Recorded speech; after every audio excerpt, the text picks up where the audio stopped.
வணக்கம். மாலை முரசு செய்திகளை விரிவாக பார்ப்பதற்கு முன்பாக முதல் தலைப்புச் செய்திகளை பார்க்கலாம். தமிழ்நாடு, கேரளா உட்பட 5 மாநில சட்டமன்ற தேர்தல் தேதியை இன்று மாலை 4 மணிக்கு அறிவிக்கிறது இந்திய தேர்தல் ஆணையம். இன்று மாலை 4 மணிக்கு டெல்லியில் தலைமை தேர்தல் ஆணையர் செய்தியாளர்களை சந்தித்து தேர்தல் அட்டவணையை வெளியிட இருப்பதாக தகவல்.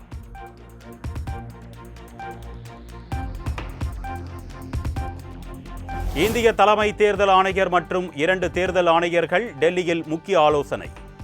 தமிழ்நாடு உள்ளிட்ட 5 மாநில தேர்தல் அட்டவணையை வெளியிட உள்ள நிலையில் பாதுகாப்பு முன்னேற்பாடு விவகாரம் குறித்து விவாதம்.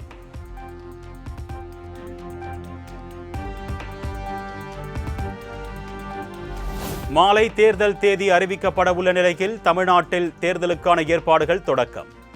பழனியில் துணை ராணுவ படையினரின் உதவியுடன் போலீசார் தீவிர வாகன சோதனை.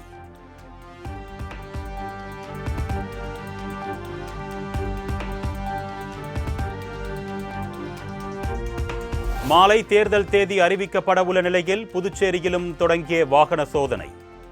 துணை ராணுவ படையினரின் உதவியுடன் போலீசார் தீவிர கண்காணிப்பு.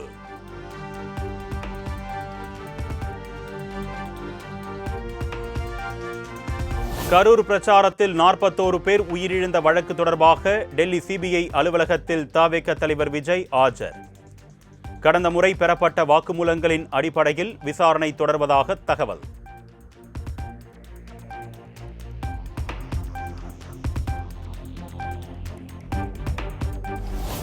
கரூர் பெருந்துயரத்திற்கு செந்தில் பாலாஜிதான் காரணம் என்று தவேக தரப்பில் புகார் அளிக்கப்பட்டிருந்த நிலையில் சம்மன் அனுப்பிய சிபிஐ.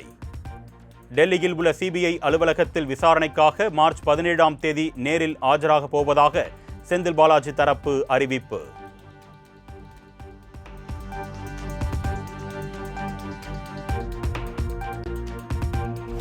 பாஜகவின் அழுத்தத்திற்கு நண்பர் விஜய் இணங்க மாட்டார் என்று நம்புவதாக விசிக தலைவர் திருமாவளவன் கருத்து. அழுத்தத்திற்கு விஜய் அடிபணிந்தால் அவருடைய அரசியல் வாழ்க்கை சூனியமாகிவிடும் என்றும் அட்வைஸ். அந்த அச்சுறுத்தலுக்கு அடிபணிவாரேயானால் அவருடைய அரசியல் எதிர்காலம் சூனியமாகிவிடும். அது அவருக்கும் தெரியும். நண்பர் விஜய் அதற்கு இணங்க மாட்டார். தன்னுடைய எதிர்காலத்தை அவரே சூனியமாக்கிக் கொள்ள மாட்டார் என்று நான் நம்புகிறேன்.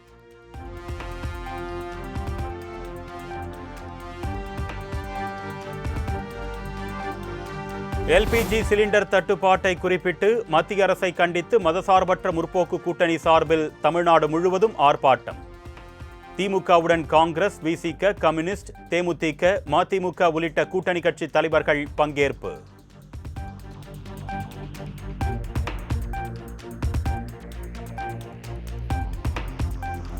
வெளியுறவு கொள்கையிலும் ஃபெயிலியர் மாடல் என்று பெயரெடுத்துள்ள மத்திய பாஜக அரசின் தவறான முடிவுகளால் சிலிண்டர் தட்டுப்பாடு.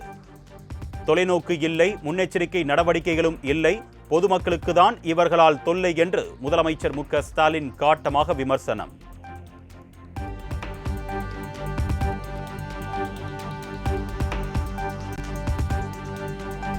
எங்கள் வேதனையை தோழமை கட்சிகள் புரிந்து கொள்ள வேண்டும். காங்கிரசுக்கு கூடுதல் தொகுதி கொடுத்ததை ஒப்பிட்டு சண்முகம் பேசியதற்கு செல்வ பெருந்தகை பதில். ஆனால் இதையே குறைத்து கொடுத்திருக்கிறார்கள். இந்த மண்ணை காப்பதற்காக, தமிழ்நாட்டு மக்களை காப்பதற்காக 3 தொகுதிகள் எக்ஸ்ட்ரா கொடுத்திருக்காங்க, வாங்கியிருக்கோம். ஆனால் இது எதற்காக? இது ஒரு மனநிறைவோட வாங்கிட்டோம்னா மனநிறைவோட வாங்கியிருக்கோம். ஏன்னா அந்த தமிழ்நாட்டு மக்களை காப்பாற்ற வேண்டும்.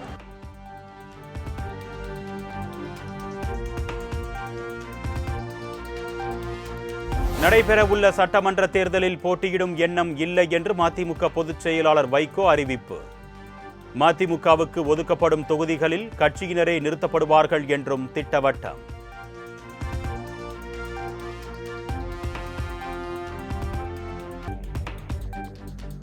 குழந்தைகளுக்கு தமிழ் பெயர்களை வைக்க நினைப்பவர்களுக்கு உதவிடும் வகையில் தமிழ் பெயர்கள் கொண்ட இணைய பக்கம் அறிமுகம். தமிழ்நாடு தமிழ் பெயர்களால் நிறையட்டும் என்று முதலமைச்சர் மு.க. ஸ்டாலின் எக்ஸ் தளத்தில் பதிவு.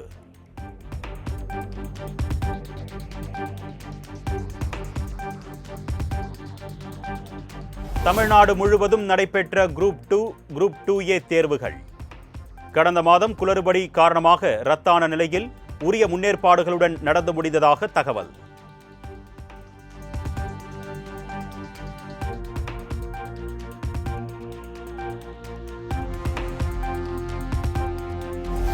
நெல்லை தாழையூத்தில் நடைபெற்ற நாதக கூட்டத்திற்குள் புகுந்து சாட்டை துரைமுருகனை அவதூறாக பேசிய போதை ஆசாமி. நாம் தமிழர் கட்சியினர் போதை ஆசாமி மீது தாக்குதல் நடத்தியதால் பரபரப்பு. ஒரு கண் மூடி திறக்கும் நொடியில 20 லட்சம்.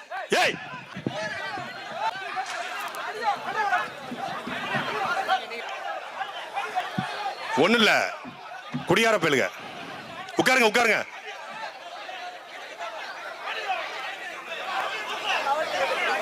சரி விடுங்க, நீ உட்காருங்க உட்காருங்க. இது மாதிரி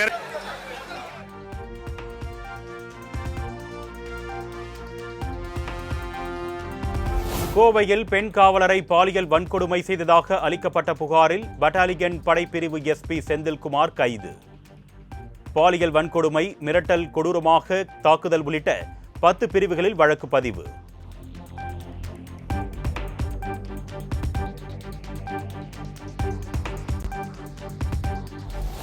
பெண் அதிகாரி காவலரை தனியாக விட்டு சென்ற நிலையில் அலுவலக அறையில் வைத்தே செந்தில்குமார் வன்கொடுமை செய்ததாக புகார்.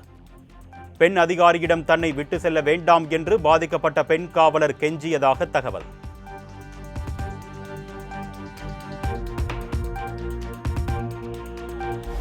நெல்லை சந்திப்பு பேருந்து நிலையத்தில் மனைவியை வெட்டி கொன்றுவிட்டு காவல் நிலையத்தில் சரணடைந்த கணவன்.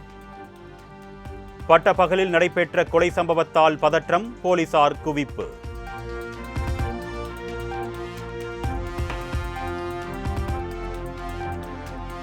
சென்னை புரசைவாக்கம் மாநகராட்சி மகப்பேறு மருத்துவமனையில் இன்குபேட்டரில் ஏற்பட்ட தீ விபத்தில் குழந்தை படுகாயம். மின்கசிவு காரணமாக குழந்தையை வைத்திருந்த இன்குபேட்டரில் தீ விபத்து ஏற்பட்டதாக தகவல்.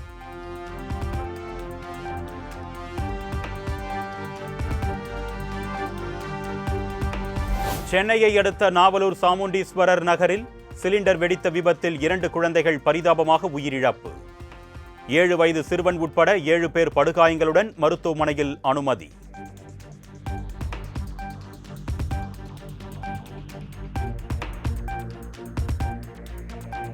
பழனி முருகன் கோயிலில் மின்கசிவு காரணமாக விஞ்ச் இயக்கம் பாதிப்பு. பக்தர்கள் ரோப் கார் அல்லது படிப்பாதை வழியே மலைக்கு செல்ல கோவில் நிர்வாகம் அறிவுறுத்தல்.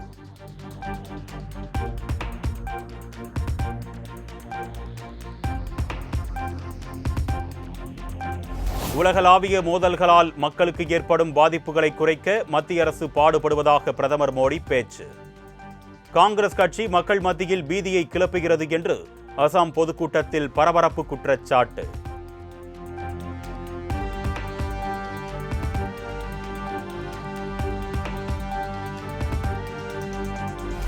சுயநலத்திற்காக நாட்டின் விவசாயத்தை பலியிட தயாராகி வருகிறது மத்திய பாஜக அரசு. அமெரிக்காவுடனான வர்த்தக ஒப்பந்தத்தை சுட்டிக்காட்டி மக்களவை எதிர்க்கட்சித் தலைவர் ராகுல் காந்தி குற்றச்சாட்டு.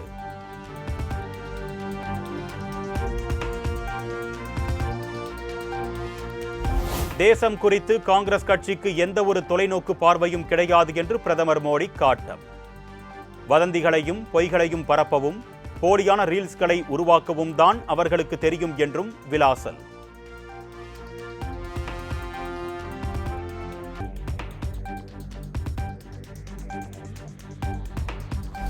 கச்சா எண்ணெய் மற்றும் எரிபொருள் தட்டுப்பாடு சூழலை எதிர்கொள்ள இந்தியா வலுவான நிலையில் உள்ளது.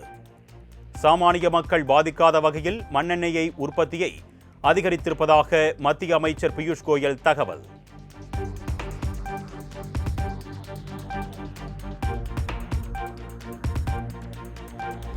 வீட்டில் குழாய் எரிவாயு இணைப்பு இருந்தால் வீட்டு உபயோக எல்பிஜி சிலிண்டர் இணைப்பை வைத்திருக்க முடியாது. எல்பிஜி இணைப்பு வைத்திருக்கும் பிஎன்ஜி வாடிக்கையாளர்கள் தங்களது இணைப்பை உடனடியாக திரும்ப ஒப்படைக்குமாறு மத்திய அரசு அறிவுறுத்தல்.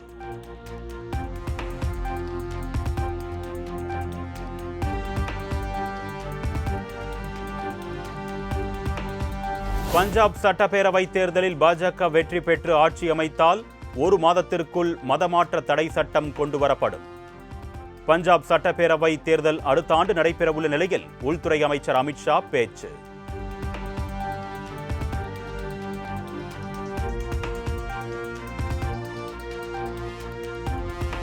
Bahrain, Iran, Kuwait, Oman, Qatar, UAE, சவுதியில் +2 பொதுத் தேர்வு முற்றிலும் ரத்து. தேர்வு முடிவுகளுக்கான வழிமுறைகள் பின்னர் வெளியிடப்படும் என்று சிபிஎஸ்இ அறிவிப்பு.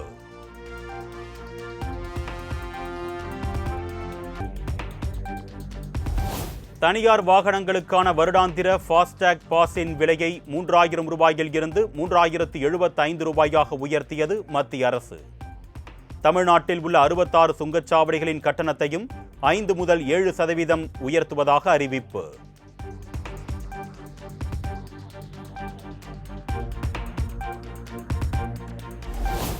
இஸ்ரேல் பிரதமர் நெதன்யாகுவை நிச்சயம் கொல்லாமல் விடமாட்டோம் என்று ஈரான் ராணுவம் பகிரங்க மிரட்டல். குழந்தைகளை கொல்லும் குற்றவாளி நெதன்யாகு கொல்லப்படும் வரை முழு பலத்துடன் வேட்டையாடுவோம் என்றும் சூளுரை.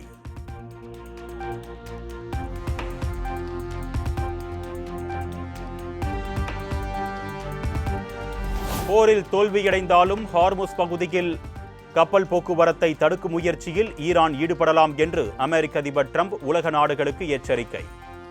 சீனா, பிரான்ஸ், ஜப்பான், தென்கொரியா, இங்கிலாந்து உள்ளிட்ட நாடுகள் அந்த பகுதியை பாதுகாக்க தங்களது போர் கப்பல்களை அனுப்ப வேண்டும் என்றும் வலியுறுத்தல்.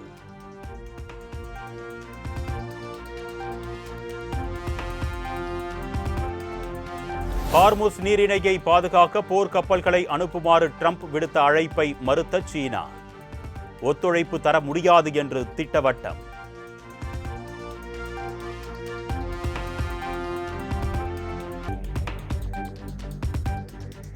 தென்கொரியா மற்றும் அமெரிக்கா இணைந்து நடத்தி வரும் கூட்டு ராணுவ பயிற்சிக்கு எதிர்ப்பு தெரிவிக்கும் வடகொரியா.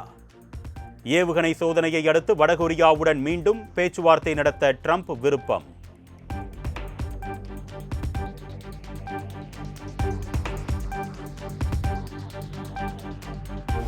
இத்தாலியில் விறுவிறுப்பாக நடைபெற்று வரும் குளிர்கால பாராலிம்பிக் தொடர்.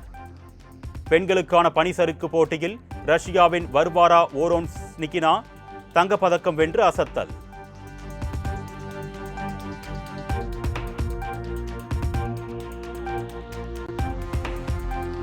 ஞானபீட விருதை வென்ற கவிஞர் வைரமுத்துவிற்கு வாழ்த்து தெரிவித்த நடிகர் ரஜினிகாந்த். ரஜினியின் வாழ்த்திற்கு பதிலாக ஐயோ புரியவே புரியாதா என்று எக்ஸ் தளத்தில் பதிவிட்ட பாடகி சின்மயி ரியாக்ஷன் இணையத்தில் வைரல்.